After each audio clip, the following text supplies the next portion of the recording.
Good morning student. हमारा topic चल रहा था टेंस। डियर स्टूडेंट, टेंस के बारे में हमने प्रेजेंट टेंस के बारे में जाना, फिर हमने स्टार्ट की हमारी पास्ट इंडेफिनिट टेंस, और पास्ट इंडेफिनिट टेंस की हमने स्टडी की है, उसकी स्ट्रक्चर जानी, ठीक है, उसके अफर्मेटिव सेंटेंस में क्या होता है, इंट्रोगेटिव में कौन सी हेल्पिंग वर्ब आती है, नेगेटिव में क्या होता है। क्लियर? आज हम नेक्स्ट टेंस की स्टडी करेंगे। तो मैं लेकर के आया हूँ आपके लिए बहुत नई टेंस जिसका नाम है पास्ट कंटिन्यूअस टेंस। तो हम स्टडी करेंगे पास्ट कंटिन्यूअस टेंस की। Dear student, past continuous tense क्या होती है, किसे कहते हैं?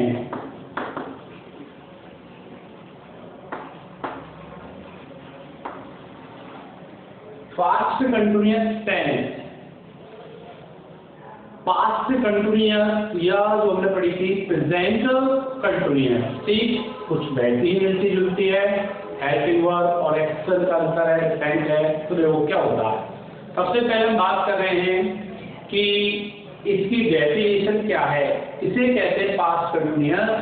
तो ऐसी टेंस जिसमें कार्य का भूतकाल में निश्चित समय तक जारी रहने का क्या हो, वो हो। ऐसी टेंस जिसमें कार्य का भूतकाल में जारी रहने का क्या हो, वो टेंस कहलाती है हमारी पास्ट कंटिन्यूअस या पास्ट प्रोग्रेसिव टेंस को बोल सकते हैं। क्लियर? तो ये तो हुई इसकी डेफिनेशन। अब हम बात करते हैं कि इसकी आइडेंटिटी क्या है, इसकी पहचान क्या है। तो Hindi sentences of this tense end with रहा था, रही थी, रहे थे, हुआ था, हुई थी, हुए थे आदि शब्द आगे। इसकी जो पहचान है वो क्या थी? हुए थी, रहा था, रही थी, रहे थे, या फिर हुआ था या हुई थी। क्लियर? कि रहा था, रही थी, रहे थे, हुआ था, हुई थी, ये सब आते हैं। ये तो इसकी हो गई क्या पहचान और डेफिनेशन हो गई। ऐसी टेंस जिसमें कार्य का भूतकाल में जारी रहने का क्या हो, वो टेंस कहलाती है हमारी पास्ट कंटिन्यूअस टेंस कहलाती है। क्लियर? अब इसके टाइम वर्ड्स की बात करते हैं। किस टेंस में टाइम वर्ड्स कौन से आते हैं, उससे पहले मैं इसका एक एग्जांपल बताता हूँ आपको हिंदी सेंटेंस का। जैसे हिंदी सेंटेंस का एग्जांपल है कि टोपी बेचने वाला एक पेड़ के नीचे सो रहा था। टोपी बेचने वाला एक पेड़ के नीचे सो रहा। क्लियर?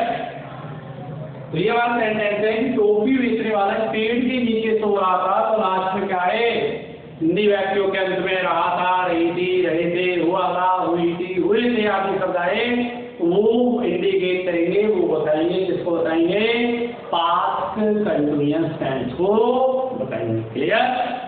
अब इस टेंस के टाइम वर्ड्स कौन कौन से टाइम वर्ड्स इस टेंस में आते हैं, उसके बारे में हम देखते हैं। तो देखो, ये जो टेंस है इसके टाइम वर्ड्स हैं कि इस टेंस में उसमें आता था नाउन, तो इसमें क्या जाएगा? दैट। उसमें आता था at this time, present continuous में, जिसमें eight that time, at that time, at that moment, at that moment, that क्या डे। क्लियर? ये टाइम वर्ड टेंस में आते हैं। then आए, at that time आए, ठीक है, at that moment आए, that day आए, नाइट आए, वीक आए, मंथ आए आदि ये सब आते हैं। वो किसमें आते हैं? हमारे पास्ट कंटिन्यूअस टेंस में आते हैं। ये टाइम वर्ड्स आपको याद रहते हैं। Then, at that time, at that moment और दैट डे। क्लियर? अब इसकी कौन से रूल से कौन सी हेल्पिंग वर्ड्स इसमें यूज होगी उसके बारे में हम लोग देखते हैं। तो ये जो टेंस है हमारी, इस टेंस में जो हेल्पिंग वर्ड होती है was और were, was और were ये हेल्पिंग वर्ड्स का यूज किया जाता है। was और were क्लियर कि पास्ट कंटिन्यूस जो टेंस है, मैंने बताया कि पास्ट इंडेफिनिट में केस ऑफ अफर्मेटिव सेंटेंसेस में क्या नहीं आती थी, हेल्पिंग वर्ड नहीं आती थी, लेकिन पास्ट जो कंटिन्यूस टेंस है उसमें ये हेल्पिंग वर्ड आती है, कौन सी, was और were। कौन सी आती है, was और were। ठीक, इनका यूज किया जाता है हेल्पिंग वर्ड के रूप में। अब was कब आएगी, तो वही चीज आपको याद रखनी है कि was का जो हम यूज करते हैं वो करते हैं थर्ड पर्सन सिंगुलर के साथ।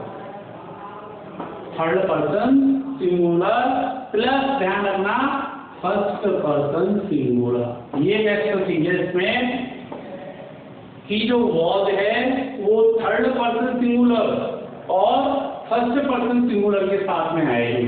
अब थर्ड पर्सन सिंगुलर में क्या आता है, he, she, it और कोई भी क्या, मैं।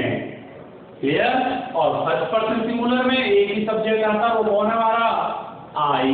क्या है, आई। ठीक, तो इसमें क्या आएगी, was। और अदर जो भी सब्जेक्ट हैं, अदर्स में वी, यू, दे जो भी है, वी, यू और दे या कोई प्लूरल हो, बहुवचन हो, उसमें आपकी वर्ब, हमारी वर्ब आएगी, हेल्पिंग वर्ब, वो कौन सी आएगी, वर आएगी। क्लियर। तो ये चीज टेंस का रूल कि यदि सब्जेक्ट थर्ड पर्सन और फर्स्ट पर्सन सिंगुलर है, थर्ड पर्सन सिंगुलर में ही, सी, इट, नेम और फर्स्ट पर्सन सिंगुलर में एक ही सब्जेक्ट आता है, कौन, आई, उसमें हेल्पिंग वर्ब आएगी कौन सी, was। और अदर्स जो भी आएंगे, अदर्स में आप क्या आएगा, वी आएगा, यू आएगा और क्या आएगा, दे आएगा, उसमें आएगी बस। क्लियर। अब है कंटिन्यूअस, और मैंने आपको बताया है कि क्या कंटिन्यूअस नाम आया, वहां आपको समझ जाना है कि मेन वर्ब की फर्स्ट फॉर्म में क्या, आई, एनजी। तो was वर्ब के साथ में जो हमारी वर्ब आएगी उस मेन वर्ब की फर्स्ट फॉर्म में क्या लगेगा, आई एन जी लगेगा। क्लियर। अर्थात प्रेजेंट पार्टिसिपल का यूज करिए। प्रेजेंट पार्टिसिपल का मतलब है वर्ब की फर्स्ट फॉर्म में क्या आना, आईएनजी आना। तो ये थी टेंस की अफर्मेटिव सेंटेंस की स्ट्रक्चर रूल। एक बार मैं आपको रिपीट करता हूँ कि ऐसी टेंस जिसमें कार्य का भूतकाल में जारी रहने का क्या हो, वो कहलाती है हमारी कौन सी, पास्ट कंटिन्यूअस टेंस कहलाती है। टाइम वर्ड्स की बात करें, एडवर्बियल्स की बात करें, तो इस टेंस में टाइम वर्ड्स जो एडवर्बियल्स हैं वो है हमारे at that time, at that moment, then, those days, ठीक है, दैट डे, ये उसके क्या आते हैं, टाइम वर्ड्स आते हैं। हेल्पिंग वर्ब्स की बात करें तो was और were। ठीक, वो हेल्पिंग वर्ब्स आती है इसमें was और were। was कब आएगी, जब सब्जेक्ट क्या होगा, third person singular. Third person singular में he, she, it और name। क्लियर। और फर्स्ट पर्सन सिंगुलर में एक ही आता है कौन, आई, और आई के संग क्या आएगी, was आएगी। अदर्स आए, अदर्स में कौन कौन बचे हैं इनको छोड़ दो। थर्ड पर्सन सिंगुलर और फर्स्ट पर्सन सिंगुलर के अतिरिक्त दुनिया के जो भी सब्जेक्ट बचे हैं उन सब में क्या आएगी, वर आएगी। वो कौन कौन से हो गए, वी, यू, दे या कोई भी क्या आए, बहुवचन आए। और मेन वर्ब की फर्स्ट फॉर्म में क्या आएगा, आईएनजी आएगा, अर्थात present participle used in this tense. अब हम इसकी स्ट्रक्चर की बात करते हैं। तो इसकी स्ट्रक्चर है कि सबसे पहले क्या आएगा, सब्जेक्ट। क्लियर। सबसे पहले आएगा हमारा सब्जेक्ट प्लस हेल्पिंग वर्ब आ जाएगी was और verb। Subject plus was verb plus main verb की फर्स्ट फॉर्म में क्या, ING. Clear. Subject plus was verb plus main verb की फर्स्ट फॉर्म आईएनजी और ओसीए।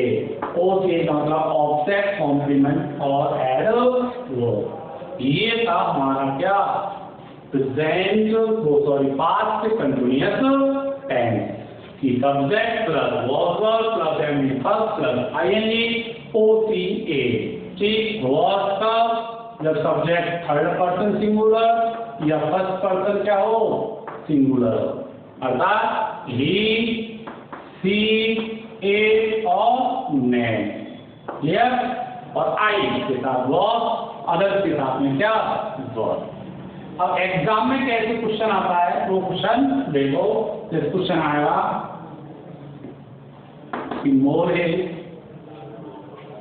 ठीक, ब्लैंक स्पेस टीच ब्रैकेट्स में is lesson at that time, at that time, clear. ये sentence है, मोही teach lesson eight that time. अब इसको कैसे भरेंगे, ये ब्लैंक स्पेस जो है इसमें हमको करेक्ट फॉर्म भरनी है। ये जो वर्ब भी है इसका सही रूप भरना है आप इसमें। तो कैसे आएगा, उसके लिए आपको टाइम वर्ड से याद रखने हैं। टाइम वर्ड मैंने आपको बताया इस टेंस में क्या है, देन आए, एट दैट मोमेंट आए, एट दैट टाइम आए, ठीक, दोस डेज आए। तो वो जो टेंस होगी कौन सी होगी, पास्ट कंटिन्यूअस। तो देखो टाइम वर्ड में लगाए, टाइम वर्ड जो है हमको क्या, एट दैट टाइम। तो एट दैट टाइम आते ही आपका जो माइंड है उसमें ये स्ट्रक्चर आपके माइंड में आ जानी चाहिए कि कौन सी होती है, पास्ट कंटिन्यूअस। और पास्ट कंटिन्यूअस भी ये होता है। अब करो वही केस में आएगा, थर्ड पर्सन सिंगुलर है तो क्या जाएगा वो। अब टीज की फर्स्ट फॉर्म में क्या लगा देंगे हम, आईएनजी लगा देंगे तो जाएगा was टीज। इस प्रकार से हमारी 10th और 9th क्लास में एग्जाम क्वेश्चन आता है करेक्ट फॉर्म से रिलेटेड, क्लियर। ये थी हमारी पास्ट कंटिन्यूअस टेंस। अब हम हिंदी से इंग्लिश बनाए सेंटेंस की। जैसे पहले लिखा था हमने सेंटेंस की टोपी बेचने वाला पेड़ के नीचे से कर रहा था, सो रहा था, ठीक है। तो सबसे पहले जैसे हमने सेंटेंस लिखा था टोपी बेचने वाला एक पेड़ के नीचे सो रहा था, एक पेड़ के नीचे सो रहा था। इसकी हम इंग्लिश बनाएंगे तो किसी भी सेंटेंस की इंग्लिश बनाने से पहले मैंने एक ही चीज बता दी है कि उसकी पहचान देखो। पहचान का मिलेगी लास्ट में, लास्ट का रहा था रहेगी तो कौन सी टेंस, पास्ट कंटिन्यूअस। अब ये स्ट्रक्चर आपके सामने बनाओ। सबसे पहले सब्जेक्ट देखो, सब्जेक्ट कौन, टोपी बेचने वाला। तो लिख लो कैप्सुलर है कौन, टोपी बेचने वाला। टोपी बेचने वाला एक ही है, सिंगुलर है, इसलिए हेल्पिंग वर्ब कह जाएगी was, ठीक। अब पीछे बनाते चलो, सोने की होगी श्री लगा दो, आईएनजी चल जाएगी चल पे, नीचे नीचे के क्या आएगा अंडर, क्या जाएगा अंडर है क्या, क्लियर। तो ये थी हमारी past continuous tense. I hope कि आपके समझ में आई होगी। और ये थे हमारे पास्ट कंटिन्यूअस जो टेंस थी उस पास्ट कंटिन्यूअस टेंस के affirmative sentence, the affirmative sentence. अब हम बात करें नेगेटिव की। इस टाइम के किसकी बात करें, नेगेटिव सेंटेंस की। तो नेगेटिव में कुछ नहीं है, was और was इसके बाद में आपको क्या लगा देना है, नोट लगाना है, समझ जाएंगे वो नेगेटिव। और इंट्रोगेटिव की बात करें तो was आ जाएंगे पहले आ जाएंगे, क्लियर। तो ये थी पास्ट कंटिन्यूअस टेंस। ओके।